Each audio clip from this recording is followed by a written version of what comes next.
Hello दोस्तों, आज की कहानी बहुत कमाल की है, इसलिए इसे पूरा सुनिएगा। मेरा नाम जतिन है और मैं रेलवे विभाग में काम करता हूँ। मेरी एक खूबसूरत पत्नी और 1 साल का प्यारा सा बेटा है। हमारी शादी को 3 साल हो चुके हैं। हम दोनों ने लव मैरिज की थी, इसलिए शादी से पहले ही मेरी पत्नी के घर पर मेरा आना जाना लगा रहता था। मेरी पत्नी का परिवार छोटा था और हमारे घर से बस 2 या 3 किमी ही है। उनके घर में उनके माता पिता और एक छोटी बहन थी। उसकी छोटी बहन से तो मैं शादी से पहले ही काफी घुल मिल गया था। मेरे ससुर जी रिटायर्ड टीचर थे और सासू माँ हाउसवाइफ थी और मेरी साली साहिबा बीए कर रही थी। ससुर जी के रिटायरमेंट के बाद जो पैसा मिला उसे उन्होंने समझदारी से निवेश किया, जिससे घर की स्थिति काफी अच्छी हो गई थी। अब वह अपने एक दोस्त के साथ 8 साझेदारी में बिजनेस करते हैं, इसलिए दिन भर व्यस्त रहते हैं। मैं भी एक अच्छी पोस्ट पर रेलवे विभाग में नौकरी करता हूँ और मेरी पत्नी भी एसबी बैंक में मैनेजर के पद पर नौकरी करती है। हमारे बेटे की देखभाल की जिम्मेदारी मेरी सासू माना खुद ही उठा ली, क्योंकि हम दोनों ही नौकरी करते हैं तो हमारे बच्चे को संभालना थोड़ा मुश्किल हो जाता है। सासू माँ इस काम को खुशी खुशी करती हैं, क्योंकि यह उनके लिए एकमात्र मनोरंजन भी है और उनको बच्चे बेहद पसंद भी है। सच कहूं तो मेरी सासू माँ ने खुद को बहुत अच्छे से मेंटेन किया हुआ है। उन्हें देखकर कोई नहीं कह सकता कि उनकी 2 बेटियां हैं और उनकी उम्र 46 साल है। उनका शरीर पहले से ही एक मलयालम अभिनेत्री जैसा है, इसलिए उनकी डिलीवरी के बाद भी उनके शरीर पर ज्यादा असर नहीं पड़ा। उनकी लंबाई करीब 5 फीट 5 इंच है। घुटनों तक लंबे काले घने बाल, हल्की भूरे रंग की आंखें और उनका शरीर एकदम संतुलित है। उम्र के हिसाब से थोड़ा सा पेट निकला हुआ है, लेकिन नीला इन चेहरे पर एक भी झुर्री नहीं आई। साफ सुथरी गोरी त्वचा और एक आकर्षक महिला है। कुल मिलाकर किसी भी आदमी को आकर्षित करने के लिए जो चाहिए वह सब उनके पास है। जब से मैंने उन्हें पहली बार देखा था, तब से ही मेरा मन उनके लिए आकर्षित हो गया था। लेकिन समाज के नियम, संस्कार और रिश्ते नाते सोचकर मैं अपने मन को समझा लेता था। शादी के बाद जब मेरा बेटा पैदा हुआ और पत्नी को 4 महीने बाद नौकरी ज्वाइन करनी पड़ी, तब से सासू माँ ने बेटे की देखभाल अपने हाथों में ले ली थी। इसी वजह से मुझे रोज बेटे को छोड़ने और लेने के लिए ससुराल जाना पड़ता था। उनसे रोज मिलने और बातचीत करने के बाद मेरे अंदर दबे हुए विचार फिर से उभरने लगे थे। तब मैंने ठान लिया कि एक दिन उनसे अपने मन की बात जरूर कहूंगा। कई दिनों तक तो मैंने कोशिश की, लेकिन हिम्मत नहीं जुटा पाया। कुछ दिन गुजरे और इसी बीच ससुर जी के किसी दोस्त की मैरिज पर जाना था। ससुर जी खाने पीने के शौकीन थे और दारू वारू भी पी लेते थे, इसीलिए वह शादी में 7 दिन पहले ही चले गए। ससुर जी शादी में कुछ ज्यादा ही दारू ना पी ले, इसीलिए सासू माँ ने ससुर जी का ख्याल रखने के लिए अपनी छोटी बेटी को भी साथ ही भेज दिया। घर में सासू माँ अकेली रह गई थी, इसीलिए मैंने और मेरी पत्नी ने सोचा कि जब तक ससुर जी नहीं आते तब तक हम सासू माँ के घर ही रहेंगे। हम दोनों को ही नौकरी से शाम के 5 बजे छुट्टी हो जाती है, लेकिन मेरी ड्यूटी मेरे शहर में ही होने की वजह से मैं अब 5:30 ही घर आ जाता हूँ। लेकिन मेरी पत्नी की ड्यूटी शहर के दूसरे ब्लॉक में है, इसीलिए वो वहां से 7:15 बस से शहर आ जाती है और मैं इनको बाइक से घर ले आता ही हूँ। आज हम घर में सिर्फ मैं और मेरा बेटा और मेरी सासू माँ रह गए थे। जब भी मैं अपने ससुराल से अपने बेटे को लेने जाता था तो मैं वहां से चाय जरूर पीता था और चाय मेरी साली साहिबा बनाती थी। आज शाम जब मैं ससुराल गया तो मेरा मन चाय पीने को किया, लेकिन मेरी साली साहिबा तो ससुर जी के साथ शादी में गई थी, इसीलिए आज चाय सासू माँ बनाने वाली थी। वो किचन में चाय बनाने के लिए गए। चाय बनाने के दौरान अचानक किचन में से जोर से गिरने की आवाज आई। जब जाकर देखा तो सासू माँ जमीन पर गिरी हुई थी।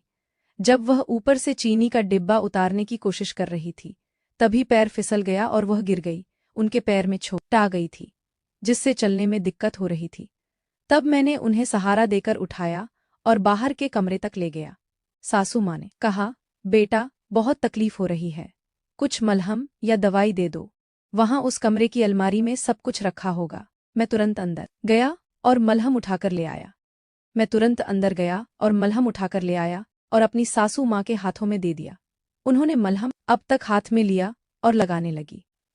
कुछ पल सोचने के बाद मैंने कहा, अगर आपको कोई परेशानी ना हो तो मैं लगा देता हूँ। वह हल्का सा मुस्कुराई और बोली, बेटा अगर तुम चाहो तो लगा दो, मैंने मन में सोचा कि इसी बहाने आज पैर छूने का मौका मिलेगा, बाकी बातें बाद में देख लेंगे। फिर मैं उनका पैर अपने हाथों में लिया और तलवे पर हल्के हाथ से मलहम लगाकर मालिश करने लगा।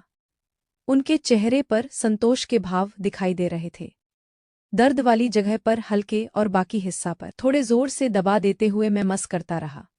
थोड़ी देर के बाद मैंने उनसे पूछा, अब कैसा लग रहा है माँ जी? उन्होंने कहा, बहुत अच्छा लग रहा है। मैंने पूछा, और करूं क्या? उन्होंने तुरंत कहा, हाँ कर दो। इसके बाद मैंने धीरे धीरे पूरी तलवे की मालिश शुरू कर दी। मैं अनुभव के आधार पर मैं जान गया था कि कहाँ कहाँ दर्द हो सकता है। फिर कुछ मिनट के बाद मैंने पूछा, सासू माँ अब कैसा लग रहा है? उन्होंने कहा, अब आराम महसूस हो रहा है बस। अब ठीक है बेटा, अब मैं घुटनों पर खुद लगा लूंगी। उनके ऐसा कहने से मेरा सारा उत्साह ठंडा पड़ गया, लेकिन मैंने हिम्मत करके फिर कहा, अगर आपको कोई आपत्ति ना हो तो मैं घुटनों की मालिश कर देता हूँ। मुझे पता नहीं था कि उनका जवाब क्या होगा, लेकिन उन्होंने हंसते हुए कहा, तलवों पर मलहम लगाते में इतना झिझक रहे थे, अब घुटनों पर लगाने के लिए तैयार हो गए। इस सवाल से मैं चौंक गया, समझ न ही आया क्या जवाब दूं। तभी वो बोली, बेटा अगर तुम लगाना चाहते हो तो लगा दो, मुझे कोई आपत्ति नहीं है। यह सुनकर मैं संभालते हुए बोला, मैं तो बस आपकी मदद के लिए कह रहा था, क्योंकि मेरी माँ नहीं है, उनकी सेवा करने का मौका तो नहीं मिला। मैंने सोचा, चल इस माँ की ही सेवा कर दूं। उन्होंने मुस्कुराते हुए मलहम मेरे हाथ में दे दिया और फिर मैं खुश होकर उनके घुटनों की मसाज करने लगा। मैं फिर से हाथ गोल गोल घुमाते हुए उंगलियों से दवा लगाकर मालिश शुरू की।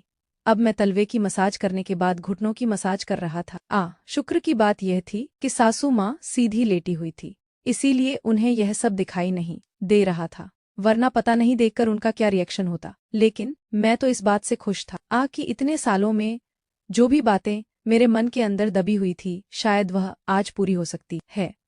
सासू माँ आंखें बंद करके मालिश का आनंद ले रही थी और उनके चेहरे से यह साफ झलक रहा था कि उन्हें इससे राहत मिल रही है। फिर भी मैंने पूछा, आपको कैसा लग रहा है सासू माँ? उन्होंने तुरंत जवाब दिया, बहुत अच्छा लग रहा है बेटा, आपके हाथों में तो जादू है। हालांकि एक चीज मैंने नोट की थी कि उनके बोलने का लहजा अब थोड़ा बदला हुआ था। यह सुनकर मैं थोड़ा चौकन्ना हो गया, लेकिन इससे मेरी हिम्मत और भी ज्यादा बढ़ गई। मैंने अपने आप पर विश्वास बनाए रखा और धीरे धीरे मालिश करता रहा। यह देखकर मेरा मन खुशी से भर गया।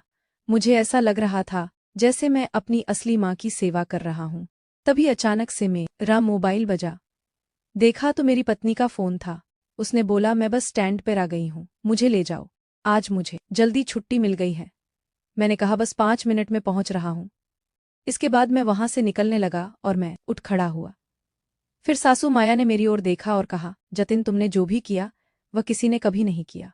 तुम हारा यह एहसान मैं नहीं भूलूंगी। मैंने हल्की मुस्कान के साथ कहा, अरे इसमें एहसान की क्या बात है माँ, आपको खुश रखना मेरा फर्ज है।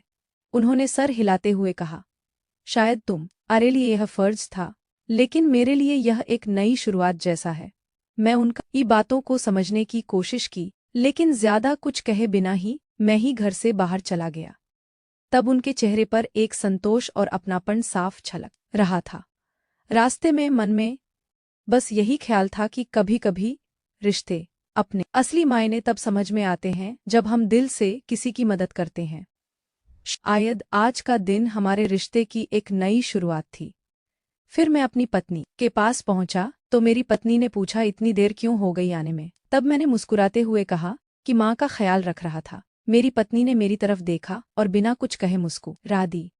फिर हम दोनों ससुराल में आ गए और सासू माँ मुझे मुस्कुरा के देख रही थी। मेरे मन में एक अजीब सी शांति थी। शायद कुछ रिश्ते ऐसे ही होते हैं। आज हमें यह रुके हुए दूसरा दिन था और हमें 3 सरकारी छुट्टियां आ गई। 2 सरकारी छुट्टी और 1 रविवार। अब हम दोनों पति पत्नी ससुराल में ही रहने वाले थे। सासू माँ के गिरने की वजह से उनके पैर में मोच आ गई थी, जिसे उनको चलने में दिक्कत हो रही थी। इसलिए अब मेरी पत्नी ही मांझी को कंधे का सहारा देकर इधर उधर लेकर जाती थी। अगर सरकारी छुट्टियां ना होती तो सासू माँ की मदद करने का सौभाग्य मुझे प्राप्त होता, लेकिन मेरे फूटे कर्म मुझे उनकी सेवा करने का मौका ही भी मिला। दोस्तों, मेरी कहानी कैसी लगी आपको कमेंट करके बताएं। मेरे चैनल को लाइक शेयर एंड सब्सक्राइब करें। मिलती हूँ एक और नई रोमांटिक वीडियो के साथ।